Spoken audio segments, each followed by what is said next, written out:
ശിവരാമൻ ചേട്ടാ, 20 വർഷമായി ഈ കൃഷിയിലേക്ക് വന്നിട്ടെന്ന് പറഞ്ഞു. അപ്പോൾ ഇത് വരാനുള്ള ഒരു പ്രചോദനം കിട്ടിയത് എങ്ങനെയാണ്? പ്രചോദനം കിട്ടാന്ന് വെച്ച് കഴിഞ്ഞാൽ പരിസ്ഥിതി പ്രവർത്തകരായിട്ട് എനിക്ക് കുറേ ബന്ധങ്ങളുണ്ടായിരുന്നു. പിന്നെ ഞാൻ മദ്രാസിലാണ് ജോലി ചെയ്തിരുന്നത്.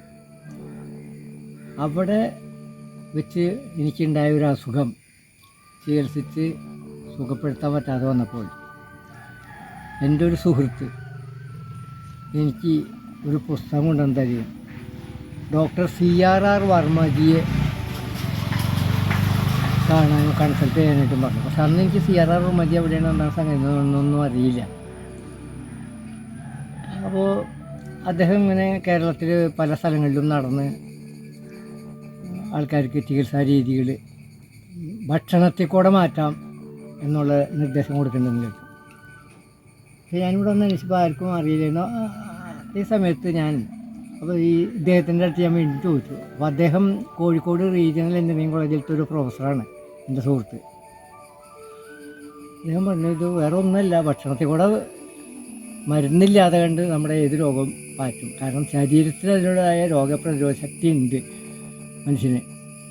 മനുഷ്യനല്ല എല്ലാ ജീവികൾക്കും ഉണ്ട്. അപ്പോൾ നമ്മൾ ഈ ആവശ്യമില്ലാത്ത ഭക്ഷണങ്ങൾ കഴിക്കുന്നതുകൊണ്ടാണ് ഈ രോഗങ്ങളൊക്കെ വരുന്നത് എന്ന് പറഞ്ഞ്.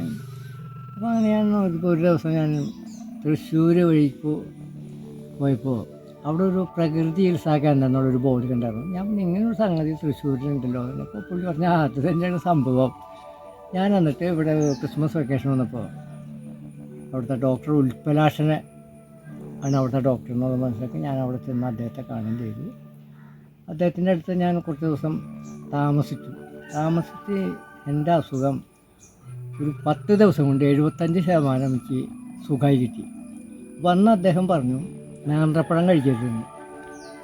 ഫ്രൂട്ട്സും വെജിറ്റബിൾസുമാണ് അവിടുത്തെ മുഖ്യ ഭക്ഷണം. അതിൽ നേന്ത്രപ്പഴം കഴിക്കരുത്. എന്താ കാരണം എന്ന് വെച്ചാൽ പറഞ്ഞു, നേന്ത്രവാഴ കൃഷി ചെയ്യുന്നത് ഭയങ്കരമായ രാസവളകൾ കീടനാശിനികൾ ഉപയോഗിച്ചിട്ടാണ് എന്ന് പറഞ്ഞു. ബാക്കി പഴങ്ങളിലൊന്നും അത്രയ്ക്ക് കാര്യമായിട്ട് ചേർക്കണില്ല എന്ന് പറഞ്ഞത്. അതുപോലെ പച്ചക്കറി കൃഷി ചെയ്യുന്നതും ഒക്കെ വളരെയധികം രാസവളങ്ങളും കീടനാശിനികളും ഉപയോഗിച്ചിട്ടാണ്. നമ്മളതുകൊണ്ട് സ്വയം ഭക്ഷണം ഉണ്ടാക്കാനായിട്ട് പഠിക്കണം. പക്ഷേ ഞാൻ ഈ മദ്രാസിൽ ജോലി ചെയ്യുന്ന ആൾ കോട്ടയത്തിൽ താമസിക്കുമ്പോൾ അവിടെ പച്ചക്കറി ഉണ്ടാക്കാൻ വേണ്ടി ഞാൻ ഫ്ലാറ്റിൻ്റെ മുകളിൽ താമസിക്കുന്നത്. ആ സമയത്ത് എൻ്റെ ചേച്ചി പറഞ്ഞു, ഇങ്ങനെ വർമ്മാജി ചാലക്കുടിയിൽ വരുന്നുണ്ടെന്നുള്ളത് പറഞ്ഞു. വർമ്മാജി വരേണ്ട ഏത് ദിവസം എന്ന് അന്വേഷിച്ച് ഞാൻ അപ്പോൾ മാസത്തിൽ ഒരു ദിവസം നമ്മുടെ KSRTC സ്റ്റാൻഡിൻ്റെ എതിരിൽ വർമ്മാജി വരുന്നുണ്ട്. ആ ദിവസം ഞാൻ മദ്രാസിൻ്റെ ലീവ്, അത് ശനിയാഴ്ചയായിരുന്നു. മദ്രാസിൽ ഞാനിവിടെ വന്ന് വർമ്മാജിയുടെ കാണും, വർമ്മാജിയുടെ ഉപദേശങ്ങൾ സ്വീകരിക്കുക. അപ്പോൾ അദ്ദേഹം ഒരിക്കൽ പറഞ്ഞു, ജൈവ രീതിയിലുള്ള ഭക്ഷണം ഉണ്ടാക്കി കഴിക്കുക, വൃത്തിയുള്ളതിൽ നമുക്ക് രോഗങ്ങളില്ലാണ്ട് ജീവിക്കാവുന്നതാണ്. അങ്ങനെ ഞാൻ ഒരു 90കൾ തുടക്കത്തിലേക്ക് എൻ്റെ അവസാന ഘട്ടത്തിലാണ് വർമ്മാജിയായിട്ട് പരിചയപ്പെടുന്നത്. അപ്പോൾ ഞാൻ അങ്ങനെയുള്ള ഭക്ഷണം ഉണ്ടാക്കണം എന്നുള്ളൊരു തീരുമാനം മനസ്സിലുണ്ടായിരുന്നു. അപ്പോൾ അദ്ദേഹത്തിൻ്റെ ഇത് പ്രകാരം നമുക്ക് ശുദ്ധമായ വായു, ശുദ്ധമായ വെള്ളം, ശുദ്ധമായ ഭക്ഷണം, ഇതും മൂന്നുണ്ടെങ്കിലാണ് നമുക്ക് ആരോഗ്യത്തോടുകൂടി ജീവിക്കാൻ പറ്റുള്ളൂ. ആരോഗ്യത്തോടുകൂടി ഉള്ളൊരു ജീവിതം ഇല്ലാണ്ട് നമ്മൾ എന്തൊക്കെ സമ്പാദിച്ചു കൂട്ടിയാലും നമുക്ക് മനസ്സിനൊരു സമാധാനവും സന്തോഷവും തൃപ്തിയും കിട്ടാൻ പാടില്ല. അപ്പോൾ നമ്മുടെ ജീവിതത്തിൻ്റെ പ്രധാന ഘടകങ്ങളാണ് വായു, വെള്ളം, ഭക്ഷണം. അപ്പോൾ ഇത് ഉണ്ടാക്കണം എന്നുള്ളൊരു ആശയത്തോടുകൂടി ഞാൻ ഇവിടെ വന്ന് ഈ കൃഷിക്ക് വന്നു. ഇവിടെ വന്നതോടുകൂടി ഞാൻ ഇത്തരം പ്രവർത്തനങ്ങൾ നടക്കുന്നതായ പരിസ്ഥിതി പ്രവർത്തകരെ ആരൊക്കെയാണെന്നുള്ളത് അന്വേഷിച്ച് കണ്ടുപിടിക്കുകയും അങ്ങനെ കേരള ജൈവകർഷക സമിതി എന്നുള്ള ഒരു സംഘടനയായിട്ട് ബന്ധപ്പെടുകയും അതിൽ മുഖ്യ പ്രവർത്തകരായിരുന്ന ശിവപ്രസാദ് മാഷ്, ദയാലണ്ണൻ, എലിസബത്ത് ടീച്ചർ, ഉണ്ണിയേട്ടൻ, ജോസ്പേട്ടൻ, ഷാജി, അങ്ങനെയുള്ള നമ്മുടെ തൃശ്ശൂർ ജില്ലയിലുള്ള ആളുകളായിട്ടൊക്കെ ബന്ധപ്പെട്ടു. ആ സംഘടനയായിട്ട് തുടർന്ന് പ്രവർത്തിക്കാൻ തുടങ്ങി. ഇവരുടെയൊക്കെ ഉപദേശങ്ങൾ എങ്ങനെയാണ് നമുക്ക് ഈ കൃഷി രീതി നടത്താൻ പറ്റുക എന്നുള്ളത്. ഇതിനു മുമ്പേ തന്നെ ഞാൻ മദ്രാസിലുള്ള സമയത്ത് ഇത്തരം പുസ്തകങ്ങൾ വായിച്ചിട്ടുള്ള അറിവ് എനിക്ക് കിട്ടിയിട്ടുണ്ടായിരുന്നു. പിന്നെ നമ്മൽവാർ അദ്ദേഹത്തിനെ കണ്ടിട്ട് അദ്ദേഹത്തിൻ്റെ അടുത്തുനിന്നും ഇങ്ങനെ ആശയവിനിമയങ്ങൾ നടത്തിയിട്ടുണ്ടായിരുന്നു. അങ്ങനെയാണ് ഞാൻ ഈ ജൈവ കൃഷി രീതി അല്ലെങ്കിൽ പ്രകൃതി കൃഷി രീതി എന്ന് പറഞ്ഞാൽ അതിലേക്ക് വന്നതും ഈ സംഘടനയായിട്ട് പ്രവർത്തിക്കാനായിട്ട് തുടങ്ങിയത്. അതുപോലെ ചാട്ടുമതി കുരുമുളക് പറഞ്ഞ നല്ലോണം കൊണ്ട് കാണിച്ചത് ഒരു 2 അല്ലെങ്കിൽ 3 കൂടുതൽ നിർത്തരുത്. ആ ചേട്ടനുകളൊക്കെ ഉണ്ട്. കാരണം എല്ലാത്തിനും നമ്മൾ ഈ പൊതയിട്ട് കൊടുക്കാന്നുള്ള ഒരു മുഖ്യ ഘടകമാണ്.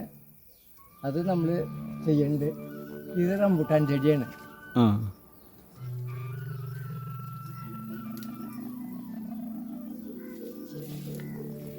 സ്ഥലം വേസ്റ്റ് ആവാണ്ടിരിക്കാൻ വേണ്ടിയാണ് നമ്മൾ ഇങ്ങനെ ഈ മഞ്ഞളും മറ്റൊക്കെ വെച്ച് കൊടുക്കുന്നത്. ഏട്ടാ ഈ ചേനയ്ക്ക് ഒരു 7 അടി ഹൈറ്റ് വരണ്ടല്ലോ. ഹൈറ്റ് വരണമെന്ന് വെച്ച് കഴിഞ്ഞാൽ അത് മണ്ണിൻ്റെ കൂടെയാണ്, അല്ലാണ്ട് എൻ്റെ കൂടെ അല്ല. മണ്ണിൽ ഉണ്ടായാൽ വിളവിതാവും. അത് എല്ലാത്തിനും നമ്മൾ വേണ്ടതെന്ന് വെച്ച് കഴിഞ്ഞാൽ മണ്ണിന് ഞാൻ നേരത്തെ പറഞ്ഞില്ലേ പുതപ്പ് ചേർത്താന്ന്. ഇതിപ്പോൾ ഈ മണ്ണുകളൊക്കെ നോക്കിയാൽ ഇതിൻ്റെ ഉള്ളിലൊക്കെ ഞാൻ പുതയിട്ട് കൊടുത്തേക്കാം. കണ്ട അങ്ങനെ പുതയിട്ട് കൊടുക്കാം. മഞ്ഞളുടെ കടക്കാരും അങ്ങനെ പുതയിട്ട് കണ്ടിട്ടില്ലേ? മഞ്ഞളിന് ഏറ്റവും നല്ലത് നമ്മൾ പുതയിട്ട് കൊടുക്കുക എന്നുള്ളതാണ്. മഞ്ഞൾ ഇഞ്ചി എപ്പോഴും പുതയിട്ട് സംരക്ഷിച്ച് നിർത്തുക. നമ്മൾ പറയാന്ന് വെച്ച് കഴിഞ്ഞാൽ മാവിൻ്റെ ചോട്ടിൽ മഞ്ഞളും പ്ലാവിൻ്റെ ചോട്ടിൽ ഇഞ്ചി തടറാ പറയാം. കാരണം ഇഞ്ചിക്കും മഞ്ഞളിനും അധികം വെയിൽ ആവശ്യമില്ല. അപ്പം നമുക്ക് ഇടവേളയായിട്ട് ഈ നിഴലുള്ള സ്ഥലങ്ങളിൽ മുഴുവൻ നമുക്ക് കൃഷി ചെയ്യാവുന്ന വിളകളാണ് ഇതൊക്കെ. അതുപോലെ ചേനയ്ക്ക് കുറച്ചും കൂടി വെയിലുണ്ടെങ്കിൽ നല്ലതാണ്. എന്നാലും അത് നമുക്ക് ഇതുപോലെ ഇടവേളയായിട്ട് കൃഷി ചെയ്യാം. ഇതിപ്പോൾ ഈ ഇടവേളയായിട്ട് ചെയ്തേക്കണ ചേനയാണ് ഇത്രയും മണ്ണിൽ ഇവിടെ നിൽക്കുന്നത്. ഇത് നമ്മൾ കട പറിച്ച് കഴിയുമ്പോൾ എന്തായാലും ഒരു 5-8 കിലോ ഒരു 10 കിലോ ഒക്കെ തൂക്കണ്ടായിരിക്കും ഒരു ചേന.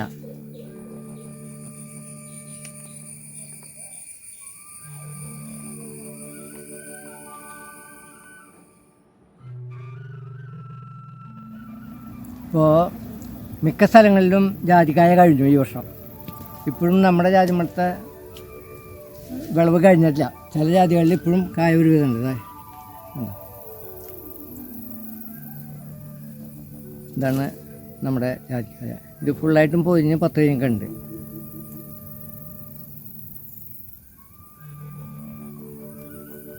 നല്ല കറുത്ത കായ, ഒരു ചുഴിവില്ല ഒന്നുമില്ലാതെ നല്ല കറുത്ത കായ. ഒരു സാമാന്യം വലിപ്പമുള്ള 10 രൂപയാണ്. കായയും അതുപോലെ നല്ല വിളവെടുപ്പ് കഴിഞ്ഞ് കഴിഞ്ഞാൽ ഇതുപോലെ പൊതയിട്ട് നമുക്ക് നിർത്താം. എന്താ കാരണം വെച്ച് കഴിഞ്ഞാൽ ഇനി കായ വറുക്കുന്ന പ്രശ്നം വരുന്നില്ല. അപ്പോൾ ഇങ്ങനെ പൊതയിട്ട് നിന്നുണ്ടെങ്കിൽ സൂര്യപ്രകാശം രാവിലെ കടച്ചടിച്ച് അടിച്ചില്ല, അവിടെ ഈർപ്പം നിലനിൽക്കും. അതുപോലെ മണ്ണിന് യാതൊരു കേടും വരില്ല. സൂക്ഷ്മജീവികൾക്ക് പ്രവർത്തിക്കാനായിട്ട് പറ്റിയതായ ഏറ്റവും നല്ലൊരു ആവാസ വ്യവസ്ഥ ഈ പൊതയിട്ട് നിർത്തിയതിൻ്റെ അടിയിൽ മണ്ണരകൾ 15 അടി താഴ്ചയിൽ വരെ വന്ന് പ്രവർത്തിച്ചുകൊണ്ടേയിരിക്കും. അവർ 24 മണിക്കൂറും ഒരു സെക്കൻഡ് പോലും വിശ്രമമെടുക്കാതെ പ്രവർത്തിക്കുന്നവരാണ് മണ്ണരകൾ. അപ്പം ഇത്തരം മണ്ണിൽ സൂക്ഷ്മജീവികൾ ധാരാളമായിട്ടുണ്ടാവും. ഇപ്പോൾ ഇതിൽ ഇല കുറവ് നിൽക്കുന്നത് നോക്കണ്ട. ഈ ജാതിക്ക് ഒരു പ്രത്യേകത എന്ന് വെച്ച് കഴിഞ്ഞാൽ ഇലയേക്കാൾ കൂടുതൽ കായ ഉണ്ടാവും. ആണല്ലേ? അതാണ് ഈ ജാതിയുടെ ഒരു പ്രത്യേകത. ഇത് നമ്മുടെ പുല്ലൻസ് ജാതിപ്പെട്ടതാണ്. പുല്ലൻ ജോസേട്ടൻ തന്ന തൈക്കളാണ്. അപ്പോൾ ആ ജോസേട്ടൻ എനിക്ക് തന്ന തൈകളിൽ ഉള്ള ചില ചെടികൾ ഇതുപോലെയാണ്. അതായത് ഇവിടെ കായ പൊട്ടി നിൽക്കുന്നുണ്ട്. ഞാനതൊന്ന് പൊട്ടിച്ച് നോക്കാം കേട്ടോ.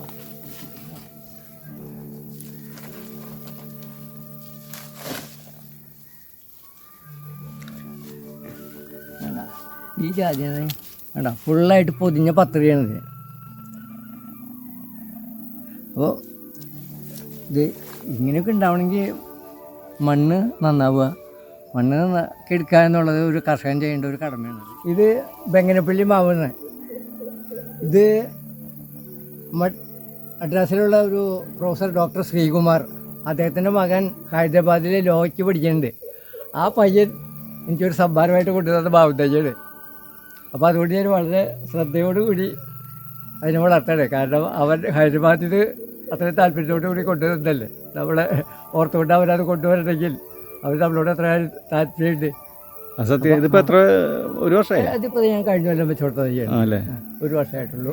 ഇത് പ്രത്യേക ഒരു പരിചരണവും ഇല്ല. നമ്മുടെ കാലാവസ്ഥയിൽ എങ്ങനെ ബെങ്ങനപ്പള്ളി ഉണ്ടാവും എന്നുള്ളതും എനിക്കും അറിയില്ല, ആ കൊച്ചിനും അറിയില്ല. അവൻ നമ്മളോടുള്ള കൂടെ കൊണ്ടുവന്ന് തന്നു. ഇത് അങ്കിളുടെ കൊടുത്താൽ അങ്കിള് സംരക്ഷിച്ചു എന്ന് പറഞ്ഞുകൊണ്ട് ഈ പ്രൊഫസറും മോനും കൂടി കൊണ്ടുതന്നതാണ്.